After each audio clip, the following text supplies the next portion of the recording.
Hey, fellow mathers. Before we get into this episode, have we got some really important information? Y'all, registration is now open for our Building Powerful Mathematics online workshops. I know you're as excited as we are because this is where the magic happens. The why, when, how, the details, the experience, making real mathing happen in you and your classroom. Building your numeracy, your mathematics, gaining insight into which models and strategies to use, seeing the teacher moves in action, and more is all jam-packed into these content-rich online workshops that you can take anytime, any day on your schedule. We've got workshops for teachers kindergarten through grade 12. Head on over to mathisfigureoutable.com/workshops to find your best fit. That's mathisfigureoutable.com/workshops. Registration is only open for a short time, so book your spot before it's too late. Now on to the episode. I'm sure the episode's going to be great. Hey, fellow mathers. Welcome to the podcast where math is figure-outable. I'm Pam, a former mimicker turned mather. Yes. You just took me back to I'm Pam and I'm Kim. And I almost mess it up every time, but when you didn't say your last name, I almost dove in. And I'm Kim. Wait, no, you're Kim. And you're Kim. I'm Kim, a reasoner who now knows how to share her thinking with others. At Math is Figureoutable, we are on a mission to improve math teaching. We know that algorithms are amazing human achievements, but they're not good teaching tools because mimicking step-by-step procedures can actually trap students into using less sophisticated reasoning than the problems are intended to develop. In this podcast, we help you teach mathing, building relationships with your students, and grappling with mathematical relationships. And we invite you to join us to make math more figure-outable. Hey there. All right. Yeah. Hey. Good intro there. So do you want me to always say both? Because that's what threw you off, right? Is that I said I'm Pam instead of I'm Pam Harris? Yeah. I don't know. You alternate and then I just do what you do. So I don't know. You've done that. It just, for some reason, I went straight back to old. It's been a while too. Okay. It's anyway, true. I have a review for you today. Oh, I love reviews. Yeah. I know you do. This is from a while ago, but it's from Math in Charleston, SC. Oh, nice. Carolina. South Carolina. Okay. And it says Beth. Or today's going to be fun. Not Beth. Best math podcast for teachers of all levels. And she says, she, I don't know. Oh, mama, she. Pam and Kim bring humor and realistic ideas to all math levels. I always take away a new idea and solidify existing math learning. I'm a veteran teacher, but new to math. I taught ELA for years and needed a change. Teaching math and science for me is that change. I was never, quote, good at math. And with time, Pam and Kim have given me confidence to be able to let the numbers dictate how I solve problems. My own number sense has increased with this podcast, and I'm able to help kiddos at all levels. This is the podcast that all math teachers need to listen to. Oh, nice. Thanks, Math in Charleston, SC. That's awesome. And it says math. You said mama. Best today. I did say mama. Sorry if you're not a mama. And when you say I was never, quote, good at math, and now you are. So how cool that is. Maybe cool. You were never good at fake math, but bam, you're proving that you're good at real math. That's super fun. And also they said let the numbers dictate how I solve problems. It's brilliant. That's what a real mathy person does. Absolutely. So you're proving yourself right there with your words that you are a real mathy person. Yeah, cool. You know, Kim, it's fun. I've been doing a lot of virtual sessions lately. You have been sort of more and more, I think, which is totally fun, right? I mean, people from around the world, I'm having a blast doing it. But it's always fun when we'll have a math experience. You know, one of the first things I'll do is to say, hey, dive in and feel with me what it looks like and feels like to math the way mathy people math. We'll do some of that. And in the middle of it, I'll say, hey, that problem you just solved, how'd you solve that? And people will just their eyes get big and just and I'll sit up tall. And I'll say, you just math the way mathy people math. But the fun part for me is when I say sit up tall, the number of people that actually do. They'll physically sit up tall. And I'm like, I mean, I don't actually mean physically. So I mean it as a kind of turn of phrase to say, be proud of yourself, But it's always fun for me. And I really appreciate the people who do it because it gives me just a little giggle inside to go look at you just sitting up tall. Because like how cool it is that they're Yeah. actually mathing, like math in Charleston, SC is mathing. Yeah. And it's super fun. And they're improving their posture. Sure enough. Sure enough. You made me bark out loud there. Okay. Our poor editor is probably like, whoa, like cut that sound down a little Hard bit. his ears. Sorry, Craig. Okay, so Kim, today we thought that we would talk a little bit about, we've had a lot of questions about sequencing tasks. And so we thought we'd mention some things that we think about when we think about sequencing tasks. And one of the things that we think about is, like, what are we trying to get at in the next little while? What is the scope and sequence from our school, from our district, the standards from our state or a province, or, sort of the people that say, thou shalt teach this in thy grade level. So we're kind of thinking about lots of levels of things, but as we kind of drill that down to, so what of that am I going to try to accomplish in, say, the next 2 or 3 weeks? And what is the kind of big conceptual stuff? What's the strategy? What's the model? Maybe what are the couple of strategies or the couple of models we might be playing between, or maybe one model, where whatever it is, like what is the major kind of, I'm really getting at multiplication and using the associative property, or we're really trying to connect multiplication with area, or if I'm a younger grade teacher, we're really working on partners of 10, or maybe we're actually working on adding 10 to anything, maybe adding 10 to make the teens. Or if I'm a middle grade teacher, maybe I'm really thinking about interest, or I'm thinking about percents. Or maybe if I'm a high school teacher, I'm really thinking about taking a specific kind of data and fitting a function to it. You're like, what is, and maybe it's a particular kind of function. So if I'm kind of thinking about, in general, like this is the topic, the big thing that I'm trying to get across, then we think about sequencing tasks. We think about not just like, okay, every day is going to be the same kind of, the way I was taught was, the teacher stood up and said, all right, everybody, here's the sample problem, and I'm going to do it, and then we're going to do it, and then y'all go do it. Instead of that kind of like, that's going to be the thing that we do every day, we actually like to take different kinds of tasks and alternate them, sequence them, have them come up in a sequence. We're all about sequence, right? Everything's a progression.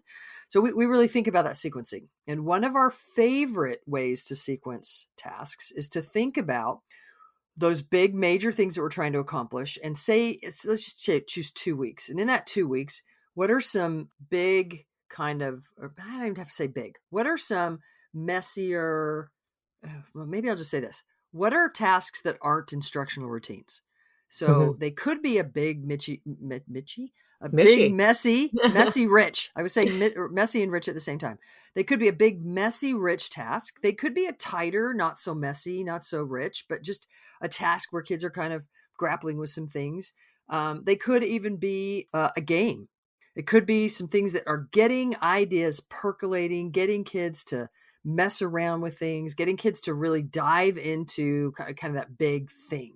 When I was creating sequences of tasks for high school courses, we created some videos that would kind of get kids into a scenario, kind of like, hey, I'm diving in, I'm kind of feeling the scenario. It was one way to kind of feel the phenomena. That would be, one of these sort of non-instructional routine tasks. Yeah. And the reason I'm calling them non-instructional routine tasks is because then we like to take instructional routines and alternate them.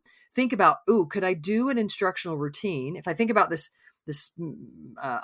non-instructional routine task, maybe a rich, messier task, how do I get into it? What are the ideas that need to be percolating and kind of happening, bubbling up in kids so that this task will work well?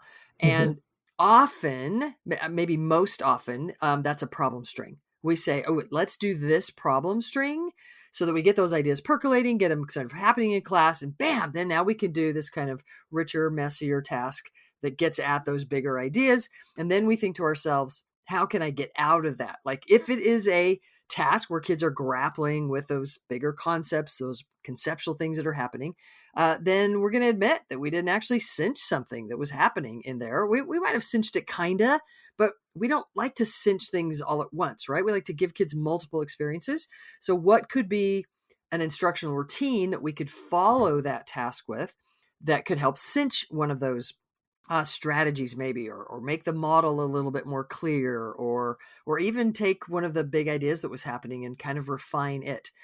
And often that is a problem string, but it doesn't have to be, right? It could be another instructional routine, like As Close as It Gets, like a count around, like relational thinking. We've talked about slow reveal graphs. Like there's lots of other instructional routines. I would say that by and large, we do problem strings most often, but we like to intersperse other instructional routines, including games. Would you agree? Yeah. Yeah. I'm going to interrupt Yeah. you for a second. Yeah, please. I'm going to back you up. Thank you. When you talked about a problem string leading into, or something leading into the task, Mm-hmm. that choice might be because you want to introduce a model that you think would be helpful for them to have used or seen in that rich task. You Mm-hmm. might Mm-hmm. lob out like a number sequence or the types of numbers that you're going to be using in the rich task, or whatever whatever it might be that you, at my grade levels, it might be that we're going to be messing with quarters. And so I want to do something with something 25 in a problem string, or, maybe I want to see where they are with decimals before I ask them to mess with them. So it could be a number, it could be a model, it could be me feeling out like, what am I going to be able to elevate in the rich task? So there's a lot of things that you could do prior, just kind of set the stage. And then Yeah, on the absolutely. other end of that, you mentioned a couple of routines that we love for afterwards, and you mentioned cinching it.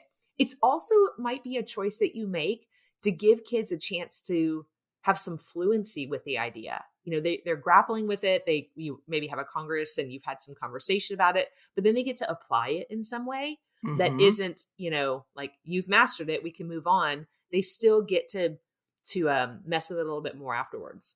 Yeah, we can high dose pattern them Mm-hmm. so that that thing they were messing with now becomes a more well-traveled path. It becomes Right. like something that they now do a bit. Yeah, I'll just say that Yeah. a more well-traveled path, so that their brain is more inclined to go there again when these kinds of Yes. relationships happen. Yeah. Yeah. And I think that is sometimes what is missing. People will say to us, I did this thing, but I don't see my kids using it in the Mm-hmm. math work Mm-hmm. that we do. And maybe we've talked somewhere in the podcast, but about helping direct their brain that way. And problem strings are a great opportunity to do that. In a very sort of natural kind of, instead of saying, I'm telling you to do this, I'm telling you to think about that thing. We're going to raise it and allow kids to go, hey, it feels like quarters are like showing up in my head, or it feels like I feel like going over here. And well, yeah, because like we're just high dose patterning you. Thanks, Mhm. Brendan Scribner, for that. I'd talk about problem strings as high dose patterning so much more now that Mm. Brendan gave us that phrase. It's It's awesome. super cool. So, Kim, as we Yep. talk about problem strings to get into tasks and problem strings to get out of tasks, one of the things that you and I and our team have been working on for a little while now is that we've been writing problem string books. And I had written problem strings for middle and high school in my Building Powerful Numeracy for middle and high school students. I've written problem strings in algebra problem strings and advanced algebra problem strings for high school. And we lately have been writing problem strings for elementary, right? We have Hmm.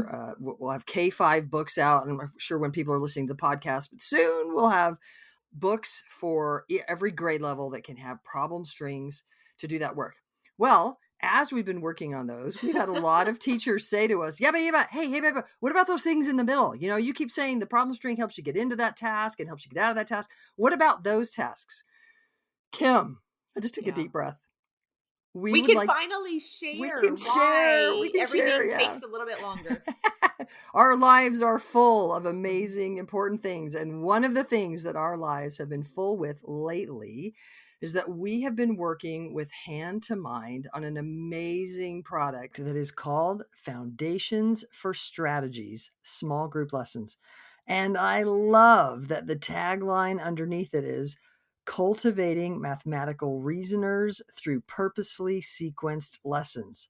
Y'all, these are the tasks that you can put in between those problem strings to help develop the big ideas, models, and strategies for addition and subtraction of single digit numbers and addition and subtraction of multi-digit numbers. And we're not done yet.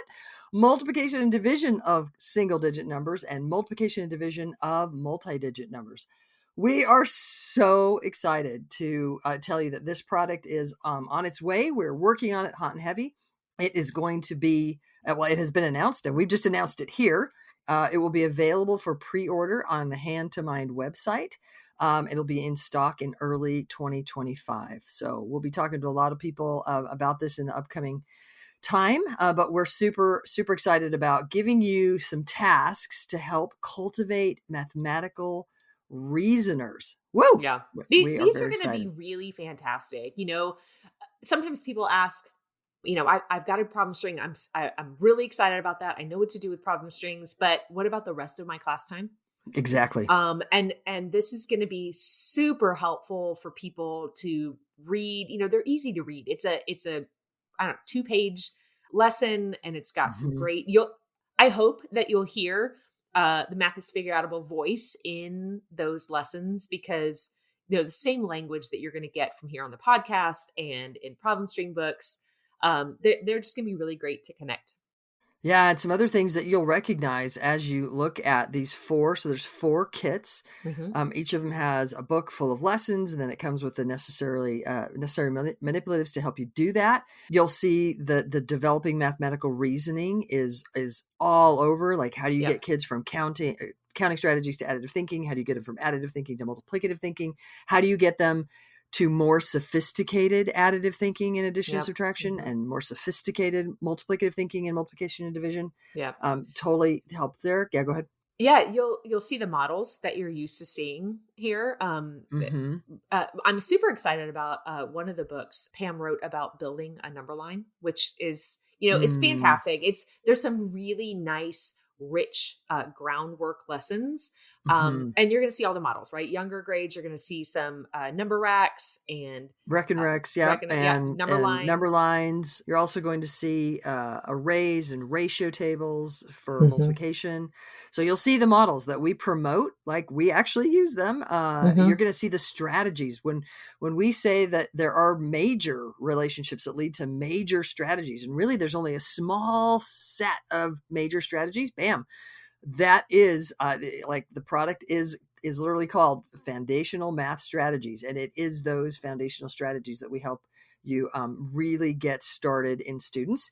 Yeah. And then we totally anticipate that you would bookend them with the problem strings. Like, Hmm. get into them with a problem string, get out of them with a problem string.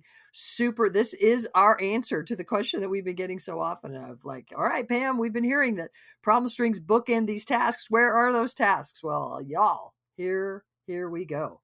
You can see too ways that we nudge students with questions that we would ask, and the purposeful moves, the things that we would bring out. Mm-hmm, mm-hmm. And we don't always get to talk about those. So unpacking a little bit of that thinking is there too. Yeah, absolutely. You'll see some anchor charts in there. You'll also notice that we take kind of an interesting, what we would call a product approach to multiplication. It's kind of similar. We've talked a little bit on the podcast. Go listen to the Stick and Split episode where he takes a product approach in his game. We also take a bit of a product approach where we ask students, hey, what are all of the factor pairs for, say, 12, or what are all of the factor pairs for 24? And then we do some really cool things connecting that with area. We also talk about for younger learners for addition subtraction. Hey, if we're going to have vanilla and strawberry ice cream, and we're going to have 10 of them, how many vanilla might we have? How many strawberry might we have? And really having kids kind of figure out all those different combinations to make 10. You'll notice the math is there, like with the different meanings of subtraction are brought out, where the different meanings of division are also like definitely, we're messing with problem types and making sure that that's all in there. Hmm. Yeah. Yeah, and you know what? What's most fun for me, I think, is some of our old favorites are in those books as well. It was a lot of fun. Nice. We got to put in some "I have you need" work and count arounds, hint cards. We've sometimes called them clue cards, but hint cards are in there about gaining fluency with Mhm. facts. There's also some really nice card sorts that you can have kids analyze strategy and really make sense of models and strategies in a new way. So if you hear a little excitement, you might also hear a little, we're so glad that it's almost done. Like we've been working for a while on it's been quite a project, and Yeah. we've brought in lots of uh, what lots of resources from our team to make this be a product Yeah. that we're super proud of. And yeah, we're really excited to be able to offer this to everybody. We've been working really hard on it. Thanks, Yeah. Kim. Thanks, Kim, for putting your brain in it and making it what it can be. Oh, And thanks. and everybody out there, hopefully, even if you don't ever, you're like Pam, I'm not going to go buy that. Just to hear kind of the things that we put into it and the idea, like we just mentioned some of the things that you'll recognize in it. Those are the kinds of things that we would recommend that if you're creating your own sequence, that you would Right. stick in your own sequence. And so now you have those ideas there. Yeah. All right, everybody. Thank you for tuning in and teaching more and more real math. To find out more about the Math is Figureoutable movement, visit mathisfigureoutable.com. Let's keep spreading the word that math is figureoutable.